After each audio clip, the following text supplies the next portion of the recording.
welcome again. Today's task is to put the fridge in, or I should say this weekend's task is to put the fridge in. And you've probably noticed in previous videos that this caravan actually doesn't have the framework in which the fridge usually slides into.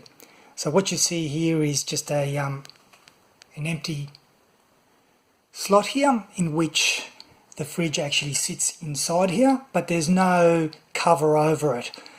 So I've been pondering on how to do this, and well, two options really. One option is to build the cupboard and then slot the fridge into that, but I've decided to go the other way. I've decided to actually build the fridge surrounds, if you like, and actually secure that to the fridge and then put that up against the wall.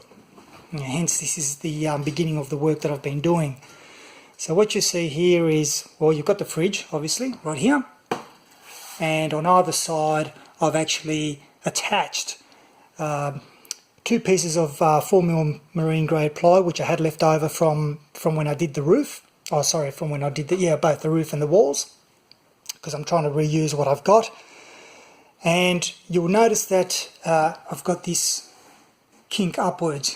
Now, when the fridge sits in here, the kink upwards is to allow for the air circulation to come through from the bottom vent to the top vent. So that's what I got that there. And the fridge will actually sit hard up against the back wall. And so therefore, as the air comes in, it's blocked in by these two. Obviously, there's still going to be a little bit of a hole there.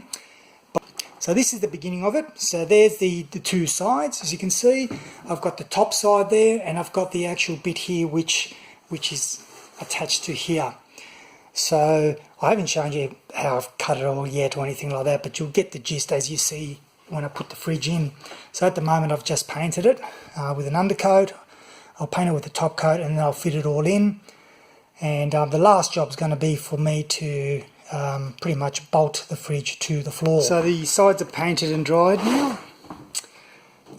and as you can see, I've just positioned it here just to double check that everything's going okay.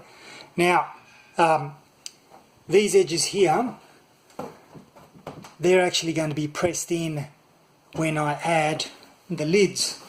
So you can see this is the top lid here, and that's what these aluminium angles are going to do. They're going to keep everything nice and tight together. I mean, if it's going to be a problem, I can always drill and put a pop rivet in there, but at this point in time I'm going to leave it.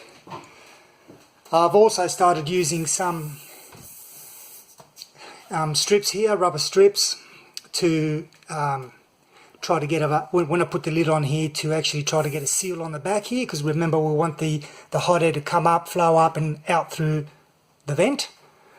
And of course we've got the other piece over there, the smaller bit, which again comes on here, on top here, and that'll be actually screwed in on the sides as well. Right, so here it is.